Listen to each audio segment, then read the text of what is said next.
ਨੂੰ ਸਵਾਗਤ ਹੈ ਤੁਹਾਡਾ ਮੇਰੇ YouTube ਚੈਨਲ ਦੇ ਉੱਤੇ BA ਸਮੈਸਟਰ 5 ਪੰਜਾਬੀ ਕੰਪਲਸਰੀ ਦੀ ਵੀਡੀਓ ਸੀਰੀਜ਼ ਦੇ ਵਿੱਚ ਪਰਚੀ ਆਪਾਂ ਕਵਰ ਕਰਾਂਗੇ। ਇਸ ਤੋਂ ਪਹਿਲਾਂ ਸਾਖੀ ਤੇ ਜਨਮ ਸਾਖੀ ਹੈਂਡ ਰਿਟਨ ਨੋਟਸ ਅਵੇਲੇਬਲ ਆ। ਸੋ ਪਰਚੀ ਦੇ ਵਿੱਚ ਕੁਝ ਜ਼ਿਆਦਾ ਲਿਖਣ ਵਾਲਾ ਟਫ ਨਹੀਂ ਸੀ, ਸੋ ਤਾਂ ਕਰਕੇ ਆਪਾਂ ਹੈਂਡ ਰਿਟਨ ਨੋਟਸ ਨਹੀਂ ਕਰਾਂਗੇ, ਆਪਾਂ ਇਸ ਦੇ ਵਿੱਚੋਂ ਹੀ ਸਮਝ ਕੇ ਕਰਾਂਗੇ। ਸੋ ਇਸ ਤੋਂ ਇਲਾਵਾ ਇੰਪੋਰਟੈਂਟ ਕੁਐਸਚਨ ਆਲਰੇਡੀ ਮੈਂ ਪਾ ਚੁੱਕੀ ਹਾਂ ਅਤੇ ਨਾਲ ਹੀ ਟੀਚਿੰਗ ਵੀਡੀਓਜ਼ ਵੀ ਆਏ ਹੋਏ ਆ, ਸੋ ਉਹਨਾਂ ਨੂੰ ਵੀ ਚੈੱਕਆਊਟ ਜ਼ਰੂਰ ਕਰਿਓ। ਪਰਚੀ ਜਿਹੜੀ ਹੈ, ਪਰਚੀ ਦਾ ਅਰਥ ਹੁੰਦਾ ਪਰਿਚੈ। ਜਦੋਂ ਕਿਸੇ ਗੁਰੂ ਸਾਹਿਬਾਨ ਮਹਾਪੁਰਸ਼ ਦਾ ਪਰਿਚੈ ਥੋੜ੍ਹਾ ਜਿਹਾ ਦਿੱਤਾ ਜਾਵੇ ਤਾਂ ਉਸਨੂੰ ਆਪਾਂ ਪਰਚੀ ਕਹਿੰਦੇ ਹਾਂ। ਤਾਂ ਵੈਸੇ ਪਰਚੀ ਜੇ ਆਪਾਂ ਗੱਲ ਕਰੀਏ ਤਾਂ ਕਾਗਜ਼ ਦਾ ਟੁਕੜਾ ਹੁੰਦਾ ਹੈ, ਪਰ ਸਾਹਿਤ ਵਿਧਾ ਦੇ ਵਿੱਚ ਸੰਸਕ੍ਰਿਤ ਸ਼ਬਦ ਤੋਂ ਪਰਿਚਾ, ਠੀਕ ਹੈ, ਪਰਚਿਆ ਦਾ ਇਹ ਵਿਗੜਿਆ ਹੋਇਆ ਰੂਪ ਹੈ ਜਿਸ ਨੂੰ ਆਪਾਂ ਪਰਚੀ ਕਹਿੰਦੇ ਹਾਂ ਪੰਜਾਬੀ ਦੇ ਵਿੱਚ। ਤਾਂ ਸੰਸਕ੍ਰਿਤ ਤੋਂ ਉਤਪੰਨ ਹੋਇਆ ਹੈਗਾ ਤੇ ਤਦਭਵ ਰੂਪ ਹੈਗਾ ਜਿਸ ਦਾ ਅਰਥ ਹੈ ਜਾਣਕਾਰੀ, ਜਾਣ ਪਛਾਣ ਅਤੇ ਪਰਿਚੈ। ਹਿੰਦੀ ਵਿੱਚ ਆਪਾਂ ਪਰਿਚੈ ਕਰਦੇ ਹਾਂ ਕਿ ਆਪਣਾ ਪਰਿਚੈ ਦਿਓ, ਇੰਟਰੋਡਕਸ਼ਨ ਦਿਓ, ਤਾਂ ਉਹੀ ਚੀਜ਼ ਸੇਮ ਪਰਚੀ ਹੈ। ਅੱਡਣ ਸ਼ਾਹੀ ਸੰਤਾਂ ਨੇ ਸੇਵਾ ਪੰਥੀ ਮਹੰਤਾਂ ਦੇ ਵਿੱਚੋਂ ਭਾਈ ਅੱਡਣ ਸ਼ਾਹ, ਭਾਈ ਕਨ੍ਹਈਆ ਜੀ ਅਤੇ ਭਾਈ ਸੇਵਾ ਰਾਮ ਦੇ ਨਾਮ ਬੜੇ ਪ੍ਰਸਿੱਧ ਨੇ, ਠੀਕ ਹੈ। ਸੋ ਇਹ ਅੱਡਣ ਸ਼ਾਹੀ ਸੰਤ, ਸੇਵਾ ਪੰਥੀ ਮਹੰਤ, ਇਹਨਾਂ ਦੇ ਵਿੱਚੋਂ ਭਾਈ ਅੱਡਣ ਸ਼ਾਹ, ਭਾਈ ਕਨ੍ਹਈਆ ਅਤੇ ਭਾਈ ਸੇਵਾ ਰਾਮ ਬੜੇ ਪ੍ਰਸਿੱਧ ਨੇ। ਅੱਡਣ ਸ਼ਾਹੀਆਂ ਦੁਆਰਾ ਰਚੇ ਹੋਏ ਸਾਹਿਤ ਵਿੱਚ ਇਹਨਾਂ ਤਿੰਨਾਂ ਦੀਆਂ ਪਰਚੀਆਂ ਜਾਂ ਸਾਖੀਆਂ ਮਿਲਦੀਆਂ ਨੇ। ਤਾਂ ਪਰਚੀਆਂ ਨੂੰ ਕਦੇ ਕਦੇ ਆਪਾਂ ਨੇ ਕੁਐਸਚਨ ਵੀ ਕੀਤਾ ਸੀ ਕਿ ਕਦੇ ਕਦੇ ਪਰਚੀਆਂ ਨੂੰ ਸਾਖੀਆਂ ਅਤੇ ਸਾਖੀਆਂ ਨੂੰ ਪਰਚੀ ਵੀ ਕਿਹਾ ਜਾਂਦਾ ਹੈ। ਤੇ ਸਾਖੀਆਂ ਜਿਹੜੀਆਂ ਮਿਲਦੀਆਂ ਨੇ ਉਹਨਾਂ ਨੂੰ ਪਰਚੀਆਂ ਕਿਹਾ ਜਾਂਦਾ ਹੈ। ਕਿਉਂਕਿ ਇਹ ਮਹਾਨ ਵਿਅਕਤੀ ਦੇ ਜੀਵਨ ਸੰਬੰਧੀ ਪਰਿਚੈ ਜਾਂ ਫਿਰ ਜਾਣਕਾਰੀ ਦਿੰਦੀਆਂ ਨੇ। ਹੁਣ ਜੇ ਤਾਂ ਇਹ ਕਥਾਵਾਂ ਦੇ ਬਾਰੇ ਦੱਸਣ ਤਦ ਤਾਂ ਇਹ ਜਨਮ ਸਾਖੀਆਂ ਨੇ, ਪਰ ਜੇ ਇਹ ਸਿਰਫ ਪਰਿਚੈ ਮਾਤਰ ਦੱਸਣ, ਸਿਰਫ ਜਾਣਕਾਰੀ ਮਾਤਰ ਦੇਣ ਤਾਂ ਇਹ ਪਰਚੀਆਂ ਨੇ। ਪੰਜਾਬੀ ਵਿੱਚ ਪਰਚੀਆਂ ਸੇਵਾਦਾਸ, ਪਰਚੀ ਭਾਈ ਕਨ੍ਹਈਆ ਜੀ, ਸਾਖੀਆਂ ਅੱਡਣ ਸ਼ਾਹ ਦੀਆਂ, ਤਾਂ ਇਹ ਜਿਹੜੀਆਂ ਨੇ ਤਿੰਨੋਂ ਹੀ ਪਰਚੀਆਂ ਨੇ, ਠੀਕ ਹੈ। ਪਰਚੀਆਂ ਸੇਵਾਦਾਸ, ਪਰਚੀ ਭਾਈ ਕਨ੍ਹਈਆ ਅਤੇ ਸਾਖੀਆਂ, ਇਹ ਤਿੰਨੋਂ ਤੁਹਾਨੂੰ ਪੁੱਛਿਆ ਜਾ ਸਕਦਾ ਹੈ ਕਿ ਤਿੰਨ ਪਰਚੀਆਂ ਦੇ ਨਾਮ ਦੱਸੋ, ਠੀਕ ਹੈ। ਤਾਂ ਪੰਜਾਬੀ ਵਿੱਚ ਤਿੰਨ ਮਹਾਨ ਪਰਚੀਆਂ ਜਾਂ ਤਿੰਨ ਮਹੱਤਵਪੂਰਨ ਪਰਚੀਆਂ ਤਾਂ ਆਪਾਂ ਨੇ ਇਹੀ ਲਿਖ ਕੇ ਆਉਣਾ।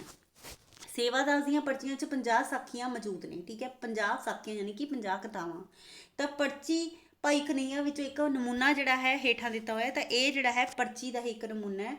तब ननुए संत बहुत दया साथ बुलाए कर निकट बैठाए, अरु बहुत आदर सन्मान किया, अर कहाँ तुम धन हो काहे, ते गोविंद पावने की प्रीत किसे विरले की होती है। तो ये पर्ची ही है, ठीक है। इस दे विच जिहड़ा है गुरु गोबिंद जी बारे जिक्र किया गया।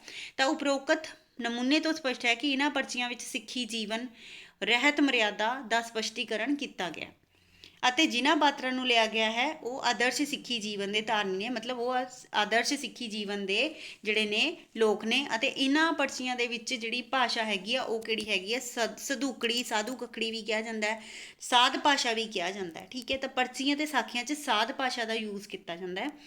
ਇਹ ਵੀ ਕਿਹਾ ਜਾਂਦਾ ਕਿ ਸਭ ਤੋਂ ਪਹਿਲੀ ਜਿਹੜੀ ਪਰਚੀ ਸੀ ਬਾਬਾ ਹੰਦਾਲ ਦੇ ਪੁੱਤਰ ਬਿਧੀ ਚੰਦ ਨੇ ਲਿਖੀ ਸੀ। ਸਭ ਤੋਂ ਪਹਿਲੀ ਪਰਚੀ ਕਿਸ ਨੇ ਲਿਖੀ ਸੀ?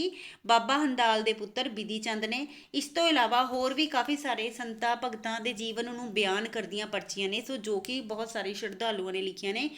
ਕਿਹਨਾਂ ਦੇ ਰਿਲੇਟਡ ਲਿਖੀਆਂ ਨੇ? ਸੰਤ ਭਗਤਾਂ, ਮਹਾਪੁਰਸ਼ਾਂ ਅਤੇ ਗੁਰੂਆਂ ਦੇ ਸੰਬੰਧੀ।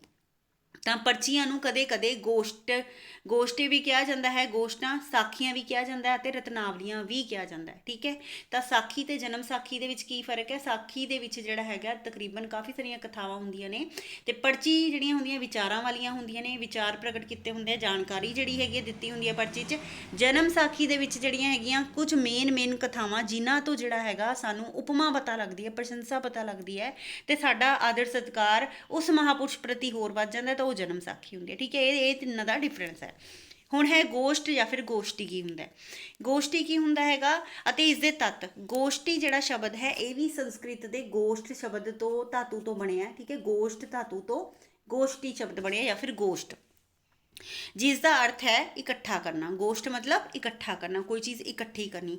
ਤਾਂ ਮਹਾਨ ਕੋਸ਼ ਵਿੱਚ ਗੋਸ਼ਟ ਯਾਨੀ ਕਿ ਇਹ ਮਹਾਨ ਕੋਸ਼ ਦਾ ਮਤਲਬ ਹੈ ਡਿਕਸ਼ਨਰੀ। ਤਾਂ ਡਿਕਸ਼ਨਰੀ ਵਿੱਚ ਗੋਸ਼ਟ ਦਾ ਅਰਥ ਕੀ ਹੈ? ਸਭਾ, ਸਭਾ ਕਰਨੀ, ਮਜਲਿਸ ਕਰਨੀ, ਸਭਾ ਵਿੱਚ ਵਾਰਤਾਲਾਪ, ਕਨਵਰਸੇਸ਼ਨ ਕਰਨੀ, ਚਰਚਾ ਕਰਨੀ। ਤਾਂ ਜਦੋਂ ਅਸੀਂ ਕਿਸੇ ਚੀਜ਼ ਦੇ ਬਾਰੇ ਚਰਚਾ ਕਰਦੇ ਹਾਂ ਤਾਂ ਉਸਨੂੰ ਆਪਾਂ ਗੋਸ਼ਟੀ ਕਹਿੰਦੇ ਹਾਂ। ਕਵੀ ਗੋਸ਼ਟੀ ਸੁਣਿਆ ਨਾ ਕਦੇ? ਤਾਂ ਕਵੀ ਗੋਸ਼ਟੀ 'ਚ ਕੀ ਹੁੰਦਾ? ਬਹੁਤ ਸਾਰੇ ਕਵੀ ਆਉਂਦੇ ਨੇ ਫੇਮਸ, ਤਾਂ ਉੱਥੇ ਆ ਕੇ ਜਿਹੜੇ ਹੈਗੇ ਨੇ ਆਪਣੀ ਸਭਾ ਦੇ ਵਿੱਚ ਆਪਣੇ ਡਾਇਲੋਗਸ, ਆਪਣੀਆਂ ਪੋਇਮਸ ਜਿਹੜੀਆਂ ਨੇ ਡਿਸਕਸ ਕਰਦੇ ਹਾਂ। ਤਾਂ ਆਪਾਂ ਜਿਹੜਾ ਹੈਗਾ ਇਸ ਨੂੰ ਗੋਸ਼ਟੀ ਦੇ ਪੰਜਾਬੀ ਦੇ ਵਿੱਚ ਵੀ ਇਹਨੂੰ ਸੇਮ ਹੀ ਸਮਝਾਂਗੇ। ਤਾਂ ਪਹਿਲਾਂ ਇਸ ਸ਼ਬਦ ਦੀ ਵਰਤੋਂ ਸੀਗੀ ਗਊਆਂ ਦੇ ਠਹਿਰਣ ਲਈ ਕੀਤੀ ਜਾਂਦੀ ਸੀ, ਜਿੱਥੇ ਗਊਆਂ ਠਹਿਰਦੀਆਂ ਨੇ। ਪਰ ਸਮਾਂ ਪਾ ਕੇ ਇਸ ਦਾ ਮਤਲਬ ਕੀ ਹੋ ਗਿਆ, ਮਿਲ ਕੇ ਬੈਠੇ ਜਿਹੜੇ ਲੋਕ ਨੇ ਆਪਸ 'ਚ ਗੱਲਬਾਤ ਕਰਦੇ ਨੇ, ਡਾਇਲੋਗਸ ਕਨਵਰਸੇਸ਼ਨ ਚੱਲਦੀ ਹੈ, ਮਜਲਿਸ ਜਾਂ ਫਿਰ ਵਿਚਾਰ ਚਰਚਾ ਹੁੰਦੀ ਹੈ। ਤਾਂ ਆਪਣੇ ਜਦੋਂ ਵਿਚਾਰ ਚਰਚਾ ਕਰਦੇ ਨੇ ਆਪਣੇ ਟੌਪਿਕ 'ਤੇ, ਕੋਈ ਵੀ ਟੌਪਿਕ ਚੱਕ ਲੈਂਦੇ ਨੇ, ਤਾਂ ਉਦੋਂ ਜਦੋਂ ਵਿਚਾਰ ਗੋਸ਼ਟੀ ਹੁੰਦੀ ਹੈ ਤਾਂ ਆਪਾਂ ਉਹਨੂੰ ਗੋਸ਼ਟੀ ਕਹਿੰਦੇ ਹਾਂ। ਤਾਂ ਜਦੋਂ ਇਹ ਵਿਚਾਰ ਚਰਚਾ, ਠੀਕ ਹੈ, ਕਨਵਰਸੇਸ਼ਨ ਹੋ ਰਹੀ ਹੈ, ਡਿਸਕਸ਼ਨ ਹੋ ਰਹੀ ਹੈ, ਤਾਂ ਇਸ ਨੂੰ ਜਦੋਂ ਰਾਈਟਿੰਗ ਦਾ ਰੂਪ ਦਿੱਤਾ ਜਾਂਦਾ, ਰਿਟਨ ਰੂਪ 'ਚ ਆਉਂਦੀ ਹੈ, ਤਦ ਇਸ ਨੂੰ ਆਪਾਂ ਗੋਸ਼ਟੀ ਕਹਿੰਦੇ ਹਾਂ। ਤਾਂ ਅੱਜ ਕੱਲ੍ਹ ਸਾਹਿਤਿਕ ਸੈਮੀਨਾਰਾਂ ਦੇ ਵਿੱਚ ਗੋਸ਼ਟੀ ਜਿਹੜਾ ਹੈ, ਜਿਹੜੇ ਸੈਮੀਨਾਰ ਚੱਲਦੇ ਨੇ, ਆਪਾਂ ਕਹਿੰਦੇ ਕਾਨਫਰੰਸ ਹੋ ਰਹੀ ਹੈ, ਸੈਮੀਨਾਰ ਹੋ ਰਹੀ ਹੈ, ਤਾਂ ਜਿੰਨੇ ਵੀ ਸਾਹਿਤਿਕ ਮਿਲਣੀਆਂ ਹੁੰਦੀਆਂ ਆਪਾਂ ਉਹਨੂੰ ਗੋਸ਼ਟੀ ਕਹਿੰਦੇ ਹਾਂ। ਸਾਹਿਤਿਕ ਗੋਸ਼ਟੀ, ਸਾਹਿਤਿਕ ਮਿਲਣੀ, ਹੈ ਨਾ, ਸੋ ਇਹ ਸਾਰਾ ਕੁਝ। ਤਾਂ ਗੋਸ਼ਟ ਸਭਾ ਦੀ ਪਰਿਭਾਸ਼ਾ ਅਗਰ ਆਪਾਂ ਗੱਲ ਕਰੀਏ ਤਾਂ ਵਿਦਵਾਨ ਪੁਰਸ਼ਾਂ ਦੀ ਵਿਚਾਰ ਚਰਚਾ ਦੇ ਲਿਖਤੀ ਰੂਪ ਨੂੰ ਆਪਾਂ ਗੋਸ਼ਟੀ ਕਹਿੰਦੇ ਹਾਂ। ਤਾਂ ਵਿਦਵਾਨ ਪੁਰਸ਼ ਜਿਹੜੀ ਆਪਸ 'ਚ ਚਰਚਾ ਵਿਚਾਰ ਕਰਦੇ ਨੇ, ਡਿਸਕਸ਼ਨ ਕਰਦੇ ਨੇ, ਵਾਰਤਾਲਾਪ ਕਰਦੇ ਨੇ, ਤਾਂ ਉਹਨੂੰ ਜਦੋਂ ਅਸੀਂ ਲਿਖਤੀ ਰੂਪ ਦਿੰਦੇ ਹਾਂ ਤਾਂ ਉਸਨੂੰ ਗੋਸ਼ਟ ਕਿਹਾ ਜਾਂਦਾ। ਵਿਦਵਾਨ ਅਤੇ ਧਰਮ ਆਗੂਆਂ ਦੇ ਵਿਚਕਾਰ ਵਿਚਾਰ ਚਰਚਾ ਦਾ ਇਹ ਸਾਹਿਤ ਦਾ ਪੁਰਾਤਨ ਕਾਲ ਤੋਂ ਹੀ ਚੱਲਦਾ ਆ ਰਿਹਾ। ਤਾਂ ਬਹੁਤ ਸਾਰੇ ਜਿਹੜੇ ਕਾਵਿ ਸੰਮੇਲਨਾਂ ਹੁੰਦੀਆਂ ਸੀਗੀਆਂ ਤਾਂ ਲੋਕ ਉੱਥੇ ਚਰਚਾ ਕਰਦੇ ਸੀਗੇ। ਕਿਹੜੇ ਲੋਕ ਕਰਦੇ ਸੀ? ਜਿਹੜੇ ਉਸ ਰਿਲੇਟਡ ਹੁੰਦੇ ਸੀ। ਲਗਭਗ ਸਾਰੀਆਂ ਭਾਸ਼ਾਵਾਂ ਵਿੱਚ ਸਾਹਿਤ ਦਾ ਆਰੰਭ ਧਾਰਮਿਕ ਵਿਸ਼ਿਆਂ ਦੀਆਂ ਪੁਸਤਕਾਂ ਦੇ ਨਾਲ ਹੋਇਆ ਹੈ, ਅਤੇ ਇਹਨਾਂ ਵਿਸ਼ਿਆਂ ਵਿੱਚ ਤਰਕ ਵਿਤਰਕ ਨੂੰ ਲਿਖਤੀ ਰੂਪ ਦੇਣ ਲਈ ਜਨ ਸਧਾਰਨ ਦੇ ਸ਼ੰਕਿਆਂ ਨੂੰ ਮੁੱਖ ਰੱਖਦੇ ਹੋਏ ਪਰਸਪਰ ਵਿਰੋਧੀ ਵਿਚਾਰ ਪਰੰਪਰਾਵਾਂ ਦੇ ਕਿਸੇ ਖਾਸ ਨੁਕਤੇ ਤੋਂ ਜਾਣੂ ਕਰਾਉਣ ਲਈ ਗੋਸ਼ਟ ਦਾ ਮਾਧਿਅਮ ਜਿਹੜਾ ਹੈ ਵਿਸ਼ੇਸ਼ ਤੌਰ ਤੇ ਚੁਣਿਆ ਜਾਂਦਾ ਰਿਹਾ। ਠੀਕ ਹੈ, ਤਾਂ ਕਹਿਣ ਦਾ ਮਤਲਬ ਗੋਸ਼ਟ ਦਾ ਕੀ ਹੈ ਕਿ ਜਦੋਂ ਤਰਕ ਵਿਤਰਕ ਹੁੰਦਾ ਹੈਗਾ, ਲੌਜੀਕਲ ਤਰੀਕੇ ਨਾਲ ਰੀਜ਼ਨਿੰਗ ਹੁੰਦੀ ਹੈਗਾ, ਤਾਂ ਉਸਨੂੰ ਜਦੋਂ ਲਿਖਤੀ ਰੂਪ ਦਿੱਤਾ ਜਾਂਦਾ ਹੈ ਅਤੇ ਜਿਹੜੇ ਲੋਕ ਨੇ ਉਹਨਾਂ ਦੇ ਸ਼ੰਕੇ ਵੀ ਦੂਰ ਕੀਤੇ ਜਾਂਦੇ ਨੇ ਗੋਸ਼ਟੀ ਦੇ ਨਾਲ। ਠੀਕ ਹੈ ਜੀ। ਪੁਰਾਤਨ ਭਾਰਤੀ ਅਤੇ ਪੱਛਮੀ ਦਾਰਸ਼ਨਿਕ ਸਾਹਿਤ ਦੀ ਵਿੱਚ ਗੋਸ਼ਟ ਦੀ ਪਰੰਪਰਾ ਮੌਜੂਦ ਹੈ। ਹੁਣ ਅਗਰ ਫਿਲਾਸਫੀ ਦੀ ਗੱਲ ਕਰੀਏ ਤਾਂ ਫਿਲਾਸਫੀਕਲ ਦੇ ਸਟੂਡੈਂਟ ਨੂੰ ਪਤਾ ਹੋਏਗਾ ਕਿ ਫਿਲਾਸਫੀ ਸਬਜੈਕਟ ਦੇ ਵਿੱਚ ਗੋਸ਼ਟੀ ਜਿਹੜੀ ਹੈਗੀ ਚੱਲਦੀ ਹੈ। ਯੂਨਾਨ ਦੇ ਪ੍ਰਸਿੱਧ ਫਿਲਾਸਫਰ ਸੁਕਰਾਤ ਨੇ ਪਲੇਟੋ ਦੀ ਇਸੇ ਸ਼ੈਲੀ ਨੂੰ ਪੇਸ਼ ਕੀਤਾ ਹੈ। ਕੁਝ ਸ਼ਿਸ਼ ਸਵਾਲ, ਮਤਲਬ ਕੁਝ ਚੇਲੇ ਸਵਾਲ ਕਰਦੇ ਨੇ, ਸੁਕਰਾਤ ਆਪਣੇ ਦਾਰਸ਼ਨਿਕ ਦ੍ਰਿਸ਼ਟੀਕੋਣ ਤੋਂ ਉਹਨਾਂ ਦਾ ਉੱਤਰ ਦਿੰਦੇ ਨੇ।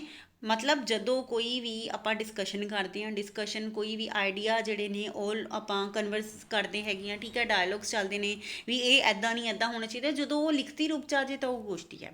ਤਾਂ ਸੂਖਮ ਅਧਿਐਨ ਹੋ ਸਕਦਾ ਹੈ, ਸੂਖਮ ਵਿਸ਼ਲੇਸ਼ਣ ਹੋ ਸਕਦਾ ਹੈ, ਅਤੇ ਇਹਦੇ ਵਿੱਚ ਜਿਹੜੀ ਹੈਗੀ ਹੈ ਭਲੀ ਭਾਂਤ ਨਵਿਰਤੀ ਕੀਤੀ ਜਾਂਦੀ ਹੈ, ਮਤਲਬ ਇਸ ਨੂੰ ਜਿਹੜਾ ਹੈ ਮੋਡੀਫਾਈ ਕੀਤਾ ਜਾਂਦਾ। ਹਰ ਨਵੇਂ ਧਾਰਮਿਕ ਦਾਰਸ਼ਨਿਕ ਦ੍ਰਿਸ਼ਟੀਕੋਣ ਦੀ ਸਥਾਪਨਾ ਪੁਰਾਤਨ ਪਰੰਪਰਾਵਾਂ ਦੇ ਵਿਰੋਧ ਵਿੱਚ ਜਾਂ ਨਵੀਨੀਕਰਨ ਵਜੋਂ ਹੁੰਦੀ ਹੈ। ਤਾਂ ਹਰੇਕ ਅਗਰ ਕੋਈ ਗੋਸ਼ਟੀ ਹੋ ਰਹੀ ਹੈ ਤਾਂ ਕੁਛ ਉਸ ਦੇ ਵਿੱਚ ਪੁਰਾਤਨ ਪਰੰਪਰਾਵਾਂ ਦਾ ਵਿਰੋਧ ਕੀਤਾ ਜਾਂਦਾ, ਨਵੀਆਂ ਜਿਹੜੀਆਂ ਨੇ ਐਡ ਆਨ ਕੀਤੀਆਂ ਜਾਂਦੀਆਂ ਨੇ। ਅਜਿਹੀ ਸਥਿਤੀ ਵਿੱਚ ਪੁਰਾਤਨ ਧਰਮ ਜਾਂ ਦਰਸ਼ਨ ਆਪਣੇ ਪਰੰਪਰਾਗਤ ਸਰੂਪ ਦੀ ਰੱਖਿਆ ਕਰਨ ਦਾ ਯਤਨ ਕਰਦਾ ਹੈ। ਨਵਾਂ ਮਤ ਪੁਰਾਣੇ ਮਤ ਦੀਆਂ ਕਮਜ਼ੋਰੀਆਂ ਲਿਆ ਕੇ ਅੱਗੇ ਦੱਸਦਾ ਹੈ ਅਤੇ ਆਪਣੀ ਵਿਸ਼ੇਸ਼ਤਾ ਜਿਹੜੀ ਹੈ ਦੱਸਦਾ। ਠੀਕ ਹੈ, ਪੁਰਾਣੇ ਮਤ ਨੂੰ ਰਿਪਲੇਸ ਕੀਤਾ ਜਾਂਦਾ, ਨਵੇਂ ਮਤ ਜਿਹੜੇ ਨੇ ਉਹ ਰੱਖੇ ਜਾਂਦੇ ਨੇ ਸਾਹਮਣੇ। ਠੀਕ ਹੈ, ਪੁਰਾਣੇ ਮਤ ਦੀਆਂ ਕਮਜ਼ੋਰੀਆਂ, ਪੁਰਾਣਾ ਕੋਈ ਵੀ ਥਿੰਕਿੰਗ ਹੈ ਉਸ ਦੀਆਂ ਕਮਜ਼ੋਰੀਆਂ ਦੱਸ ਕੇ ਨਵਾਂ ਉਹਦੀ ਜਗ੍ਹਾ 'ਤੇ ਮੋਡੀਫਾਈ ਰੱਖਿਆ ਜਾਂਦਾ ਹੈ। ਉਪਨਿਸ਼ਦ ਹੋ ਗਏ, ਪੁਰਾਣ ਹੋ ਗਏ, ਠੀਕ ਹੈ, ਆਦਿ ਕਿਰਤਾਂ ਇੱਕ ਤਰ੍ਹਾਂ ਧਾਰਮਿਕ ਅਤੇ ਦਾਰਸ਼ਨਿਕ ਗੋਸ਼ਟਾਂ ਦਾ ਹੀ ਲਿਖਤੀ ਵੇਰਵਾ ਹੈ। ਹੁਣ ਦੇਖੋ ਵੇਦ ਲਿਖੇ ਗਏ ਸੀ, ਵੇਦ ਤੋਂ ਬਾਅਦ ਉਪਨਿਸ਼ਦ ਲਿਖੇ ਗਏ। ਕਿਉਂ ਲਿਖੇ ਗਏ? ਕਿਉਂਕਿ ਇਹ ਕੀ ਸੀਗੇ, ਇੱਕ ਤਰ੍ਹਾਂ ਐਕਸਪਲੇਨ ਸੀਗਾ ਕਿ ਅਗਰ ਤੁਹਾਨੂੰ ਵੇਦ ਨਹੀਂ ਪੜ੍ਹਨੇ ਆ ਰਹੇ, ਵੇਦਾਂ ਬਾਰੇ ਨਹੀਂ ਪਤਾ ਲੱਗ ਰਿਹਾ, ਤਾਂ ਤੁਸੀਂ ਉਪਨਿਸ਼ਦ ਪੜ੍ਹ ਲਓ। ਠੀਕ ਹੈ, ਤੇ ਗੋਸ਼ਟੀ ਸੀ। ਇਸੇ ਪ੍ਰਕਾਰ ਮਹਾਤਮਾ ਬੁੱਧ ਹੋ ਗਏ, ਨਾਥ ਹੋ ਗਏ, ਜੋਗੀ ਹੋ ਗਏ, ਸੰਤ ਮਹੰਤ ਹੋ ਗਏ, ਭਗਤ ਹੋ ਗਏ, ਤਾਂ ਇਹਨਾਂ ਦੀਆਂ ਬਹੁਤ ਸਾਰੀਆਂ ਗੋਸ਼ਟਾਂ ਮਿਲਦੀਆਂ ਨੇ ਜੋ ਕਿ ਅਪਭ੍ਰੰਸ਼ ਭਾਸ਼ਾ, ਤੇ ਇਹ ਪਹਿਲਾਂ ਸੰਸਕ੍ਰਿਤ ਤੋਂ ਅਪਭ੍ਰੰਸ਼ ਭਾਸ਼ਾ ਚੱਲਦੀ ਹੁੰਦੀ ਸੀ, ਜਿਹੜੀ ਕਿ ਉੱਥੋਂ ਦੀ ਲੋਕਲ ਬੋਲੀ ਹੁੰਦੀ ਸੀ, ਅਤੇ ਇਹਦੇ ਵਿੱਚ ਬਹੁਤ ਸਾਰੇ ਗੋਸ਼ਟ ਲਿਖੇ ਗਏ ਨੇ। ਪੰਜਾਬੀ ਸਾਹਿਤ ਵਿੱਚ ਗੋਸ਼ਟ ਦਾ ਆਰੰਭ ਕੀਤਾ ਸੀ ਗੁਰੂ ਨਾਨਕ ਦੇਵ ਜੀ ਦੀ ਬਾਣੀ ਸਿੱਧ ਗੋਸ਼ਟ ਨਾਲ। ਤਾਂ ਯੋਗ ਮਤ ਦੇ ਮੁਕਾਬਲੇ ਉਹਨਾਂ ਨੇ ਆਪਣੇ ਸਿਧਾਂਤ ਪੇਸ਼ ਕੀਤੇ, ਅਤੇ ਇਹ ਗੋਸ਼ਟ ਜਿਹੜਾ ਹੈ ਕਾਵਿਬੱਧ ਹੈ, ਮਤਲਬ ਕਵਿਤਾ ਪੋਇਮ ਦੇ ਰੂਪ ਦੇ ਵਿੱਚ ਹੈ, ਅਤੇ ਸ਼੍ਰੀ ਗੁਰੂ ਗ੍ਰੰਥ ਸਾਹਿਬ ਜੀ ਦੇ ਵਿੱਚ ਵੀ ਦਰਜ ਹੈ। ਇੱਥੋਂ ਕੁਐਸਚਨ ਆ ਸਕਦਾ ਛੋਟਾ। ਵਾਰਤਕ ਵਿੱਚ ਗੋਸ਼ਟ ਲਿਖਣ ਦਾ ਆਰੰਭ ਜਿਹੜਾ ਹੈ ਜਨਮ ਸਾਖੀਆਂ ਤੋਂ ਹੁੰਦਾ, ਕਿਉਂਕਿ ਵਾਰਤਕ ਵਿੱਚ ਨਾਥਾਂ ਜੋਗੀਆਂ ਨਾਲ ਸੰਬੰਧਿਤ ਗੋਸ਼ਟਾਂ ਬਾਰੇ ਜਿਹੜਾ ਹੈ ਬਹੁਤ ਕੁਝ ਲਿਖਿਆ ਗਿਆ ਸੀ ਵਾਰਤਕ ਦੇ ਵਿੱਚ। ਪਰ ਕਿਉਂਕਿ ਜਿਹੜਾ ਹੈ ਬਹੁਤਾ ਅਪਭ੍ਰੰਸ਼ ਵਿੱਚ ਲਿਖਿਆ ਸੀ, ਹੁਣ ਜਿਹੜੀ ਹੈਗੀ ਹੈ ਗੋਸ਼ਟ ਇਹ ਤੋਂ ਪਿੱਛੇ ਲਿਖੇ ਗਏ ਨੇ ਉਹ ਗੁਰਮੁਖੀ ਰੂਪ 'ਚ ਮਿਲਦੇ ਨੇ, ਬਿਕੋਜ਼ ਇਹੀ ਜਿਹੜਾ ਹੈ ਬਹੁਤ ਹੀ ਵਧੀਆ ਭਾਸ਼ਾ ਹੈਗੀ ਹੈ ਗੁਰਮੁਖੀ ਭਾਸ਼ਾ। ਤਾਂ ਪੰਜਾਬੀ ਵਿੱਚ ਪਹਿਲਾਂ ਅਪਭ੍ਰੰਸ਼ 'ਚ ਕੁਝ ਕੁ ਮਿਲੇ ਨੇ, ਲੇਕਿਨ ਹੁਣ ਜਿਹੜੇ ਨੇ ਗੁਰਮੁਖੀ 'ਚ ਹੈ। ਤਾਂ ਮੱਧਕਾਲ ਵਿੱਚ ਜਿਹੜੇ ਪੰਜਾਬੀ ਵਿੱਚ ਗੋਸ਼ਟਾਂ ਦੇ ਦੋ ਰੂਪ ਮਿਲੇ ਨੇ, ਇੱਕ ਤਾਂ ਹੈਗੇ ਗੁਰੂ ਨਾਨਕ ਦੇਵ ਜੀ ਨਾਲ ਸੰਬੰਧਿਤ ਗੋਸ਼ਟ, ਇਹਦੇ ਵਿੱਚ ਜਨਮ ਸਾਖੀਆਂ ਦੇ ਕਥਾ ਪ੍ਰਸੰਗ ਨੇ। ਮਿਹਰਬਾਨ ਵਾਲੀ ਸਾਖੀ ਤਾਂ ਹੈ ਹੀ ਬਹੁਤ ਹੀ ਜ਼ਿਆਦਾ ਨਿਰਾਲੀ ਅਤੇ ਗੋਸ਼ਟ ਸੰਗ੍ਰਹਿ ਹੈਗਾ। ਤਾਂ ਕੁਝ ਗੋਸ਼ਟ ਸੁਤੰਤਰ ਰੂਪ 'ਚ ਵੀ ਲਿਖੇ ਹੋਏ ਨੇ, ਜਿਵੇਂ ਮੱਕੇ ਮਦੀਨੇ ਦੀ ਗੋਸ਼ਟੀ, ਕਾਰੂ ਦੀ ਗੋਸ਼ਟੀ, ਠੀਕ ਹੈ, ਕਾਰੂ ਨਾਲ ਗੋਸ਼ਟੀ, ਅਜੀਤੇ ਰੰਧਾਵੇ ਨਾਲ ਗੋਸ਼ਟੀ, ਨਿਰੰਕਾਰ ਨਾਲ ਗੋਸ਼ਟੀ, ਕਲਯੁਗ ਨਾਲ ਗੋਸ਼ਟੀ। ਤਾਂ ਇਹ ਜਿਹੜੀਆਂ ਹੈਗੀਆਂ ਸਾਖੀਆਂ ਦੇ ਤੋਂ ਜਿਹੜਾ ਸੁਧਰਿਆ ਹੋਇਆ ਰੂਪ ਹੈ ਉਹ ਕੀ ਹੈਗਾ, ਗੋਸ਼ਟੀ, ਠੀਕ ਹੈ। ਤਾਂ ਮਿਹਰਬਾਨ ਨੇ ਜਿਹੜੀ ਜਨਮ ਸਾਖੀ ਲਿਖੀ ਹੈ, ਮਿਹਰਬਾਨ ਵਾਲੀ ਜਿਹੜੀ ਜਨਮ ਸਾਖੀ ਹੈਗੀ, ਮਿਹਰਬਾਨ ਦੀ ਨਹੀਂ, ਮਿਹਰਬਾਨ ਵਾਲੀ ਜਿਹੜੀ ਜਨਮ ਸਾਖੀ ਹੈ ਉਹ ਨਿਰਾ ਹੀ ਜਿਹੜੀ ਹੈਗੀ ਗੋਸ਼ਟੀ ਸੰਗ੍ਰਹਿ। ਤਾਂ ਕੁਝ ਜਨਮ ਸਾਖੀਆਂ ਗੋਸ਼ਟਾਂ ਦੇ ਵਾਂਗੂ ਹੀ ਜਿਹੜੀਆਂ ਨੇ ਚੱਲਦੀਆਂ ਨੇ। ਗੁਰੂ ਨਾਨਕ ਦੇਵ ਜੀ ਨਾਲ ਸੰਬੰਧਿਤ ਗੋਸ਼ਟਾਂ ਤੋਂ ਇਲਾਵਾ ਕੁਝ ਗੋਸ਼ਟ ਜਿਹੜੇ ਹੋਰ ਨੇ ਉਹ ਸੰਤ ਭਗਤਾਂ ਦੇ, ਮਹਾਂਪੁਰਸ਼ਾਂ ਦੇ ਨਾਲ ਵੀ ਹੈਗੇ ਨੇ। ਕੁਝ ਗੁਰੂ ਸਾਹਿਬਾਨ ਨਾਲ ਸੰਬੰਧਿਤ ਵੀ ਗੋਸ਼ਟ ਨੇ, ਜਿਵੇਂ ਗੋਸ਼ਟਾਂ ਗੁਰੂ ਅਮਰਦਾਸ ਜੀ ਦੀਆਂ। ਦੂਜੀ ਪ੍ਰਕਾਰ ਦੀਆਂ ਗੋਸ਼ਟਾਂ ਦਾ ਸੰਬੰਧ ਹੈਗਾ ਭਗਤ ਕਬੀਰ, ਧੰਨੇ, ਕਾਨੇ, ਨਾਮਦੇਵ ਅਤੇ ਗੁਰੂ ਰਵਿਦਾਸ ਜੀ ਨਾਲ। ਤਾਂ ਤੀਜੀ ਪ੍ਰਕਾਰ ਦੀਆਂ ਗੋਸ਼ਟਾਂ ਦਾ ਸੰਬੰਧ ਹੈਗਾ ਨਾਥਾਂ ਅਤੇ ਹਿੰਦੂ ਜਾਂ ਮੁਸਲਮਾਨ ਧਾਰਮਿਕ ਆਗੂਆਂ ਦੇ ਨਾਲ, ਜਿਵੇਂ ਗੋਸ਼ਟੀ ਫਕੀਰੀ ਦੀ, ਗੋਸ਼ਟੀ ਮਾਰਫਤ ਦੀ। ਤਾਂ ਹੁਣ ਤੁਹਾਨੂੰ ਸ਼ਾਰਟ ਕੁਐਸਚਨ ਪੁੱਛਿਆ ਜਾ ਸਕਦਾ ਹੈ ਕਿ ਕਿਹੜੀਆਂ ਗੋਸ਼ਟਾਂ ਨੇ। ਤਾਂ ਗੋਸ਼ਟਾਂ ਜਿਹੜੀਆਂ ਨੇ ਪਹਿਲੇ ਪ੍ਰਕਾਰ ਦੀਆਂ ਨੇ, ਜਿਵੇਂ ਗੁਰੂ ਅਮਰਦਾਸ ਜੀ ਦੀਆਂ, ਗੁਰੂਆਂ ਦੀਆਂ, ਸੰਤਾਂ ਭਗਤਾਂ ਦੀਆਂ, ਠੀਕ ਹੈ। ਦੂਜੀ ਪ੍ਰਕਾਰ ਦੀਆਂ ਨੇ ਭਗਤ ਕਬੀਰ ਦੀਆਂ, ਧੰਨੇ ਭਗਤ ਦੀਆਂ, ਕਾਨੇ ਦੀਆਂ, ਨਾਮ ਭਗਤ ਨਾਮਦੇਵ ਦੀਆਂ, ਗੁਰੂ ਰਵਿਦਾਸ ਦੀਆਂ। ਤਾਂ ਇਹਨਾਂ ਦੀਆਂ ਵੀ ਨੇ। ਫਿਰ ਤੀਜੇ ਪ੍ਰਕਾਰ ਦੀਆਂ ਆਉਂਦੀਆਂ ਨੇ ਜਿੰਨੀਆਂ ਨਾਥ, ਹਿੰਦੂ ਅਤੇ ਮੁਸਲਮਾਨ ਆਗੂਆਂ ਦੇ ਨਾਲ ਸੰਬੰਧਿਤ ਹੈ, ਜਿਵੇਂ ਗੋਸ਼ਟੀ ਫਕੀਰੀ ਦੀ, ਗੋਸ਼ਟੀ ਮਾਰਫਤ ਦੀ। ਤਾਂ ਇਹ ਬਹੁਤ ਹੀ ਇੰਪੋਰਟੈਂਟ ਸ਼ਾਰਟ ਕੁਐਸਚਨ ਤੁਹਾਡਾ ਇੱਥੇ ਬਣਦਾ ਹੈ। ਸੋਢੀ ਮਿਹਰਬਾਨ ਦੇ ਪੁੱਤਰ ਹਰਜੀ ਨੇ ਆਪਣੇ ਪਿਤਾ ਮਿਹਰਬਾਨ ਦੀ ਜੀਵਨ ਗਾਥਾ ਜਿਹੜੀ ਹੈ ਗੋਸ਼ਟਾਂ ਦੇ ਵਿੱਚ ਲਿਖੀ ਹੈ। ਇਸ ਪ੍ਰਕਾਰ ਜਿਹੜੀ ਹੈ ਗੋਸ਼ਟਾਂ ਜਿਹੜੀਆਂ ਨੇ ਸਾਡਾ ਮਨ ਪਰਚਾਵਾ ਵੀ ਕਰਦੀਆਂ ਨੇ ਤੇ ਸਾਨੂੰ ਜਿਹੜੀਆਂ ਹੈਗੀਆਂ ਜਾਣਕਾਰੀ ਵੀ ਦਿੰਦੀਆਂ ਨੇ, ਤੇ ਕਾਫੀ ਸਾਰੀਆਂ ਗੋਸ਼ਟੀਆਂ ਸਾਖੀਆਂ ਦੇ ਰੂਪ ਦੇ ਵਿੱਚ ਵੀ ਮੌਜੂਦ ਨੇ। ਸੋ ਇਹ ਸੀ ਅੱਜ ਦਾ ਵੀਡੀਓ। ਮਿਲਦੇ ਆਪਾਂ ਨਵੀਂ ਵੀਡੀਓ ਦੇ ਨਾਲ।